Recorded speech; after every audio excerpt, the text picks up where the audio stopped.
Pessoal, bom dia, boa tarde, boa noite. Eu sou o Léo e vamos aí continuar esses estudos nossos aqui de mecânica clássica. A gente já estudou um pouquinho sobre transformação de coordenadas, como ocorre as transformações de coordenadas, e nesse vídeo aqui a gente vai começar a ver como fazer algumas operações, por exemplo, a operação de uma derivada numa função escalar ou mesmo num vetor. É isso que a gente vai olhar nesse vídeo aqui, tá certo? Então vamos com calma aí, já pega aí a caneta, o lápis, a borracha, o papel, para a gente fazer umas continhas aqui, beleza? Mas sem medo, vamos seguir aqui. Começando aqui, eu já pulei um pouquinho da nossa revisão, mas nossa revisão vai começar aqui nos cossenos diretores. A gente chamou de cosseno diretor esse número lambda e j, que ele é igual ao cosseno do ângulo entre o eixo rodado e o eixo original, tá certo? Dado que a gente fizer aqui uma certa transformação de coordenadas, e por transformação de coordenadas a gente está entendendo uma certa rotação no nosso sistema de referência. Certo? Aí a gente viu que as coordenadas podem se transformar dessa forma aqui, e essas relações elas nos fornecem as regras para a gente especificar as coordenadas de um ponto em qualquer sistema. E esses cossenos diretores a gente pode juntá-los aqui numa matriz, a gente chama essa matriz de transformação, a gente já viu várias propriedades dessas matrizes. Aí a gente, depois que a gente viu todas essas propriedades das matrizes de transformação, a gente falou assim, então agora a gente pode definir o que é um escalar. O que é um escalar? Uma quantidade φ aqui, ela vai ser chamada uma grandeza escalar, dado que ela seja invariante sobre uma transformação lambda. Então, se a gente tiver uma transformação ortogonal lambda, se essa grandeza φ ela for a mesma nesses dois sistemas, aqui a gente diz que esse camarada é um escalar, certo? E aí a gente falou assim, agora dada essa certa transformação ortogonal lambda, se as componentes desse objeto V se transformarem desse jeito aqui, a gente diz que esse objeto é um vetor. Então a gente já conseguiu definir aí escalar e vetor. A gente falou um pouco sobre produto escalar ele é definido dessa forma. A gente falou um pouco sobre vetor unitário a gente vai voltar nesse vídeo.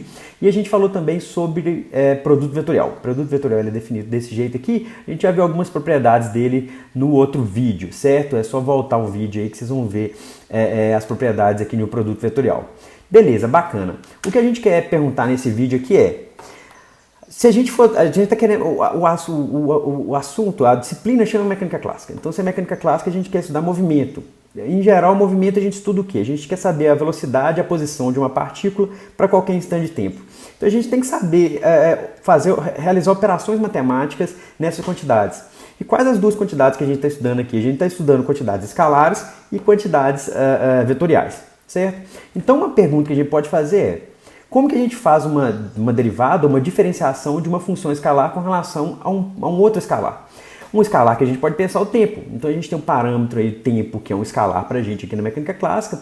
Então tempo é um escalar e a gente quer fazer uma derivada de alguma função com relação a esse parâmetro, tá certo? Então vamos começar aqui com o escalar, que é mais tranquilo. Então seja aqui uma função escalar φ, que ela é uma função φ de s, onde s é um parâmetro também escalar. Eu poderia ter escrito aqui φ de t, mas eu quis colocar aqui φ de s para ficar um pouco mais geral, certo? Se a gente deriva esse φ de s com relação a s, o resultado é claramente um invariante. Por quê? Porque isso aqui eu vou deixar para vocês mostrarem essa continha aqui, mas não é tão difícil. Se φ ele é um escalar, se eu derivo φ com relação a s e s também é um escalar, essa derivada aqui, ela se mantém invariante dada aqui uma transformação ortogonal, tá certo? Então, o resultado da derivada com relação a um parâmetro escalar, a derivada de uma função com relação a um parâmetro escalar continua sendo escalar. Então, bacana. Então, a derivada de uma função com relação a um parâmetro escalar continua sendo escalar. Então, a gente já tem isso aí. Isso aqui é mais tranquilo, certo? Resta a pergunta. E se eu tiver um vetor e quiser derivar um vetor com relação a um parâmetro escalar? Você pode pensar assim, mas como assim derivar um vetor com relação a um parâmetro escalar? Vocês já conhecem isso, a velocidade, né? Eu vou voltar nisso aqui nesse vídeo ainda, mas a velocidade é derivada da posição com relação ao tempo. A posição a gente pode definir um vetor posição, então a gente pode derivar esse vetor posição com relação ao tempo. E a gente ainda tem uma outra quantidade física que é muito importante, que é, por exemplo, a aceleração. A aceleração é a derivada da velocidade com relação ao tempo, tá certo? Então vamos seguir aqui, ó. Então seja um vetor A, que é uma função desse parâmetro S, onde S também é um parâmetro escalar, tá certo? Então, como esse vetor A, como esse camarada aqui é um vetor, eu estou dizendo que esse camarada aqui é um vetor. Então, A é um vetor, tá certo? Então, a gente tem que as componentes desse vetor A, aí, as componentes desse vetor A, elas se transformam desse jeito aqui, que foi a definição de vetor que a gente fez. Então, aí', dado uma certa transformação ortogonal lambda, aí' é igual a soma em J de lambda e J a J, certo?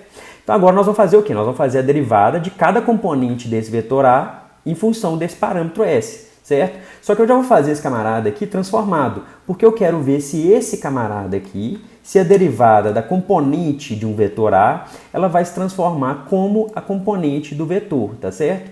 Se a derivada da componente de um vetor se transformar como uma componente de algum vetor, de qualquer vetor ela se transforma, significa que a derivada de um vetor com relação a esse parâmetro vai continuar sendo um vetor. É isso que a gente quer demonstrar aqui, certo? Então a derivada de cada componente desse vetor A', ou seja, do vetor transformado, é o quê? É dA' ds', que é igual ao quê? É a derivada em função de S' da soma em J de lambda de J a J. Onde aqui eu só substituir o A'I', que é igual a soma em J de lambda de J a J, certo? Essa derivada aqui eu posso entrar com ela aqui para dentro, então, e esse lambda aqui ele vai ser constante, né? Esse lambda aqui ele não depende de S, tá certo? A transformação ortogonal não depende de S, a gente está assumindo isso aqui. Então bacana, então essa derivada vai passar pelo lambda aqui direto, só que S' é igual a S. Por que S' é igual a S? Porque S é um parâmetro escalar, tá certo? Então eu vou ter que a derivada de A'I' com relação a S' é igual a soma em J de lambda de J dAJ ds', que por sua vez é a soma em J de lambda de J dAJ ds'. O que a gente acabou de demonstrar aqui? A gente acabou de demonstrar que a derivada de uma componente de um vetor com relação a um parâmetro, ela se transforma como um vetor, tá certo? Como a componente de um vetor deve se transformar. Então, olha só, então como as componentes se transformam como vetor, a derivada de um vetor é também um vetor. Então, a gente acabou de demonstrar isso e isso acaba sendo um resultado muito importante. Que se a gente derivar um vetor com relação a um certo parâmetro escalar, o resultado continua sendo um vetor, tá certo? Isso acaba sendo muito importante para a gente. Então, como exemplos aqui, a gente denota que o vetor posição como R vetorzinho aqui, certo? A velocidade é dada por V, que eu aqui, nessa disciplina, a gente vai utilizar muito essa notação, então, por favor, se atente a essa notação aqui.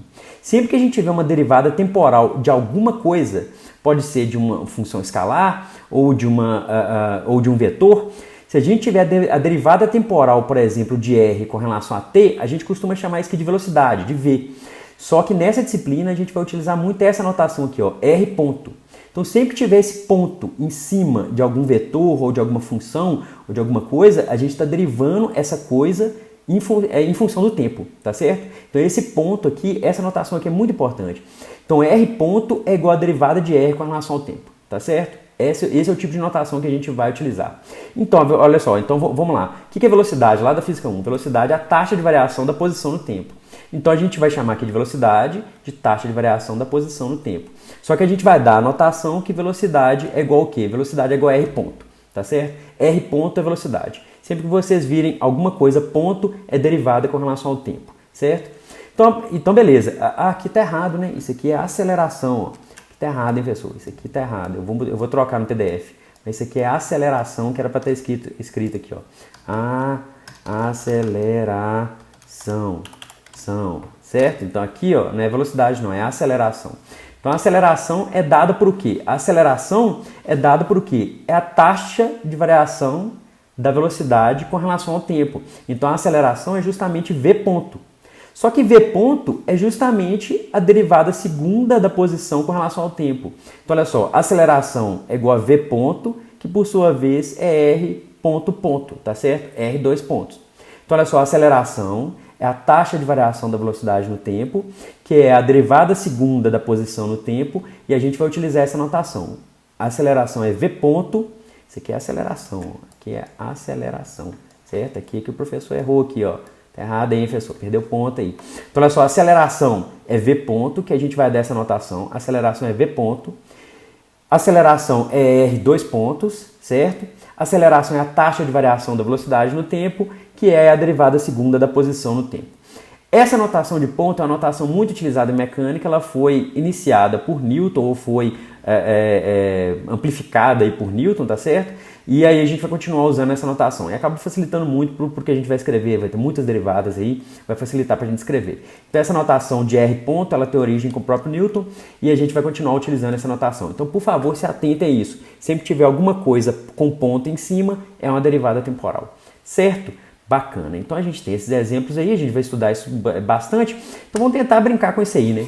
Então vamos supor aqui em coordenadas cartesianas. Então em coordenadas cartesianas, os vetores unitários são quais? São I, J e K, certo? Então a gente tem aqui I na direção de X, J na direção de Y, K na direção de Z. Só que em coordenadas cartesianas a gente tem uma sorte. Qual que é a sorte? A sorte é que o I, o J e o K, eles vão estar sempre apontando na mesma direção, tá certo? O X, o Y e o Z estão sempre apontando na mesma direção, se a gente tiver no sistema de coordenadas cartesiano. Então, o sistema de coordenadas cartesiano, o X está sempre apontando na direção de X, o Y na direção de Y e o Z na direção de Z. Então, I, J e K são constantes, certo? Então, em coordenadas cartesianas, essas derivadas temporais, elas são meio que diretas, porque esses vetores unitários, eles são constantes. Então, basta derivar as componentes. Ou seja, se a gente tiver em coordenadas cartesianas, certo? Então, em coordenadas cartesianas aqui, ó. Então, ou seja, vamos supor que o vetor posição é dado por esse camarada. O vetor posição é o quê? É x, i chapéu, mais y, j chapéu, mais z, k chapéu, certo? X, y e z, que eles podem ser funções do tempo, beleza? Então, se eu quiser saber a velocidade, dado esse vetor posição, se eu quiser saber a velocidade, como é que a gente acha a velocidade? Velocidade é r ponto, que é dr dt, que é o quê? É derivada em função do tempo de xi mais yj mais zk. Como que eu faço essa derivada? Essa derivada que é muito simples, né? Por quê? Porque se i chapéu, j chapéu e k chapéu são constantes, esses três camaradas aqui, eles saem para fora da derivada. Então, a derivada desse vetor posição aqui em coordenadas cartesianas em função do tempo, vai bastar eu fazer o quê? Eu faço dx dt na direção i, dy dt na direção j, dz dt na direção k. E aí pronto, né? Aí ficou tranquilo. Aí fica massa. Espero que não tá dando barulho aqui não. Aí ficou massa, ficou tranquilo. Mas a vida é uma caixinha de surpresas, né? Nem tudo fica muito simples, né? A vida, ela consegue complicar a gente, né? Porque nem sempre a gente vai trabalhar em coordenadas cartesianas nessa disciplina ou mesmo em outras disciplinas. Tem vários outros tipos de coordenada e nesses tipos de coordenada não necessariamente os vetores unitários eles são constantes. E é isso que a gente vai trabalhar um pouquinho agora nesse restante desse vídeo. Então nessa disciplina a gente vai trabalhar com coordenadas cartesianas, sim, só que a gente também vai trabalhar com coordenadas polares, a gente vai trabalhar com coordenadas cilíndricas e a gente vai trabalhar com coordenadas esféricas também, certo? Então, portanto, nós temos que nos atentar aqui às derivadas dos vetores unitários também. Aqui nessa figura aqui eu coloquei, aqui tem aqui um eixo aqui, ó, x e y, e eu coloquei aqui em coordenada polar também, tá certo? Então, em coordenada polar, vamos supor que eu tenho um ponto aqui, ó, vou até desenhar esse ponto aqui. Eu tenho esse ponto aqui laranja aqui. E esse ponto laranja aqui, ele tem o quê? Ele tem esse vetor posição R. Esse vetor posição R, ele pode ter aqui uma componente X e uma componente Y. Ou eu também posso escrever esse vetor R em coordenada polar. Em coordenada polar, esse vetor R, ele tá aqui, ele tem esse tamanho R, nessa direção é R aqui, tá certo? Em coordenada polar, eu tenho que ter, se eu estou em duas dimensões aqui, eu tenho que ter uma base com dois elementos, né? Então aqui eu tenho R, eu tenho esse θ aqui, ó. Esse θ aqui, ele está apontando na direção que esse ângulo cresceu aqui, tá certo? Então esse aqui é bem basiquinho de coordenada polar. Eu vou deixar na descrição um PDF com as coordenadas cilíndricas e esféricas e todas as definições lá. Isso a partir de agora eu vou colocar na descrição, vocês dão uma olhada.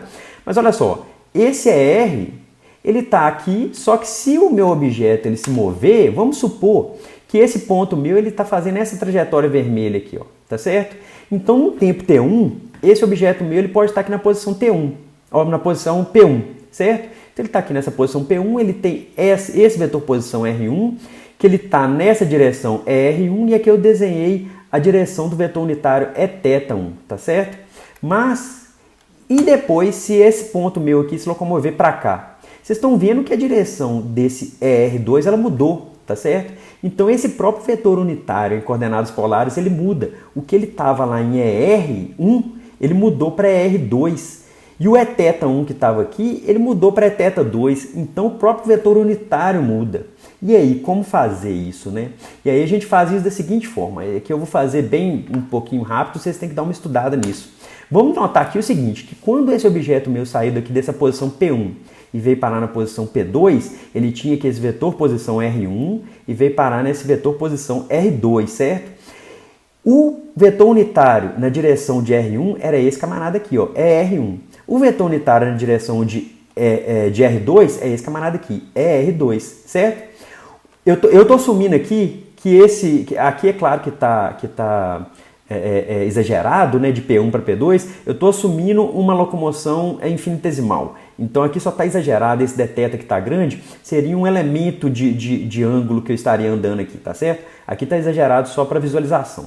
Mas olha só, vamos supor que esse objeto saiu aqui do ponto P1, veio parar no ponto P2 e ele se deslocou aqui uma posição angular dθ, tá certo? Vocês estão vendo que esse R1 que estava aqui, ó, que era a direção desse vetor R1 em coordenadas polares, ele veio parar para cá, é R2. Então o próprio vetor unitário muda. A mesma coisa acontece com o Eθ. O que estava aqui Eθ1 veio parar aqui no Eθ2, certo? Sendo que esse ângulo aqui tem que ser o mesmo ângulo de cá, tá certo? Bacana. Beleza. E aí aqui vocês estão vendo o seguinte, o que é esse dEr?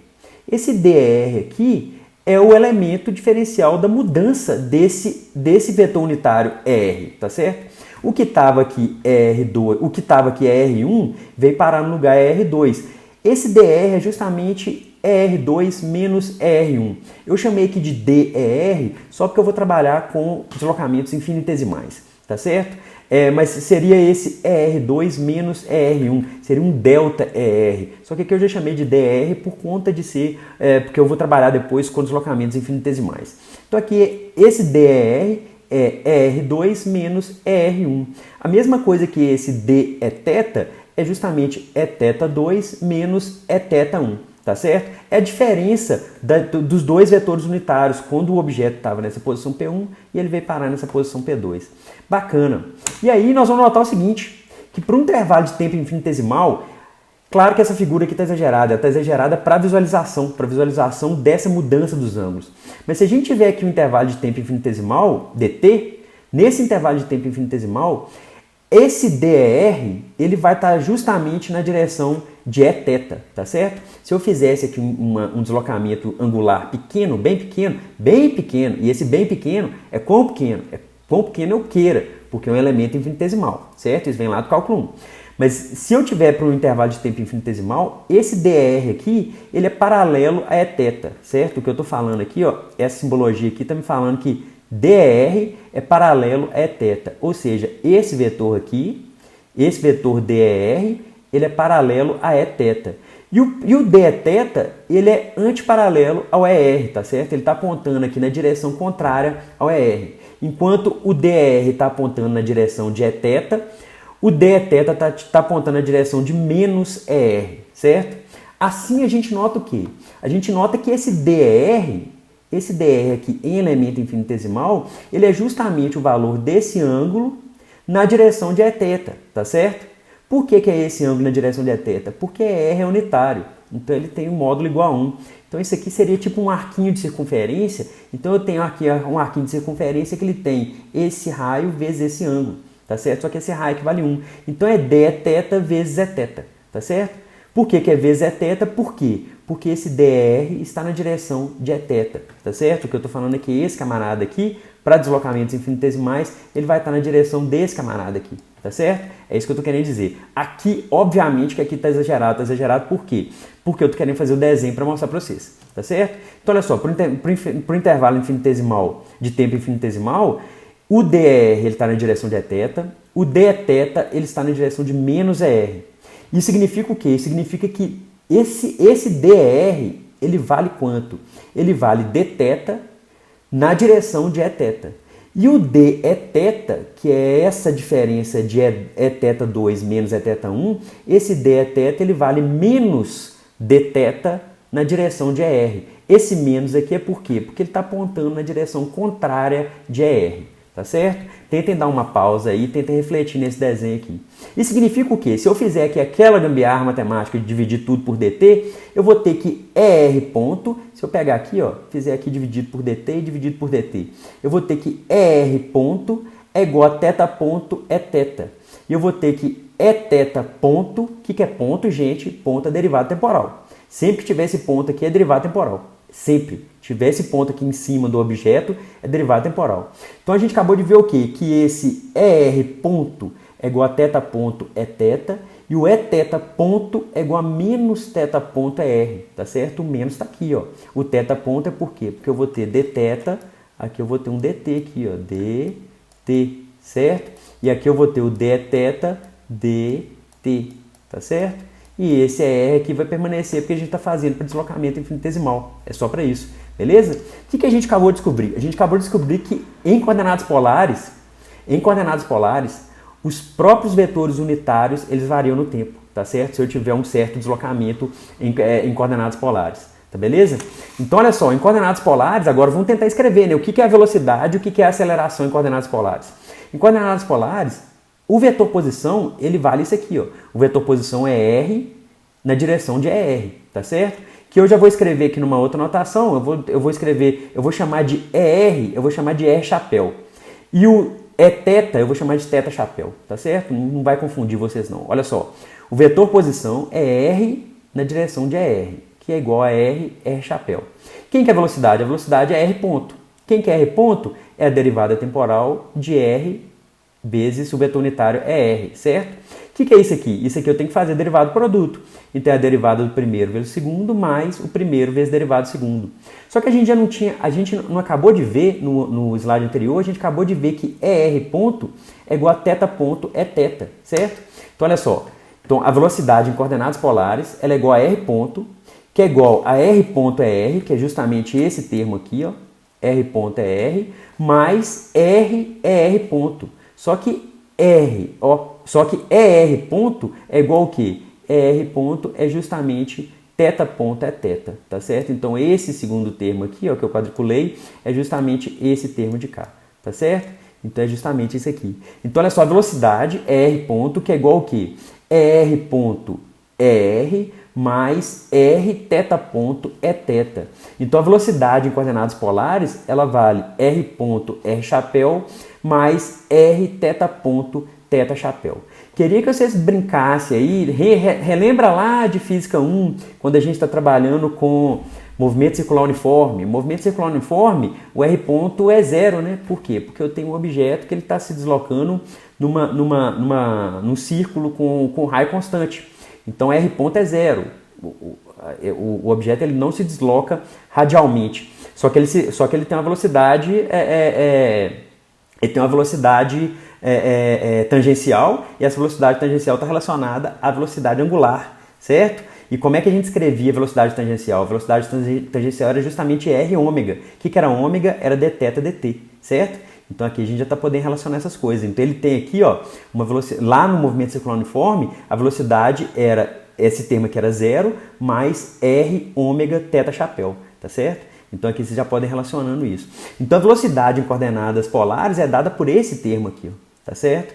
Então esse aqui vocês já podem ir brincando. E aí eu vou deixar de para casa que, olha só, a gente acabou de ver que a posição é dada por esse camarada, a velocidade é dada por esse camarada aqui, a gente acabou de mostrar isso. Eu vou deixar de para casa para vocês mostrarem isso, que a aceleração do objeto, se a gente está descrevendo o movimento desse objeto em coordenadas polares, a aceleração é dada por esse camarada todo aqui, ó, tá certo? Então vocês vão ter que pegar essa velocidade aqui e derivar no tempo. E aí vocês vão chegar nessa aceleração aqui, que é a aceleração do objeto. Essa aceleração aqui ela tem uma componente radial e ela tem uma componente angular, tá certo? Essa componente radial aqui existe a gente pode até refletir sobre ela. Se a gente tiver no movimento circular uniforme, R2 pontos é zero, porque o raio não varia no tempo, tá certo? O raio ele é constante. Só que a gente tem aqui R ponto ao quadrado. R ponto ao quadrado é o que a gente chamava justamente de quê? A gente chamava de quê? Vou deixar isso aí para vocês responderem, certo? Então essa componente radial aqui a gente já conhece isso desde lá da Física 1. E aqui a gente tem também uma componente, uma parte aqui angular que a gente também já conhece lá da Física 1, tá certo? Mas isso aqui eu vou deixar para vocês fazerem de para casa. Beleza? Então fica assim, esse vídeo aqui talvez fique um pouquinho maior, mas é um conteúdo muito importante, é extremamente importante que vocês voltem e façam essas contas do R ponto e do R2 pontos. Por favor, voltem e refaçam essas contas. Então é isso, espero que tenha dado para entender. Um grande abraço, falou, tchau!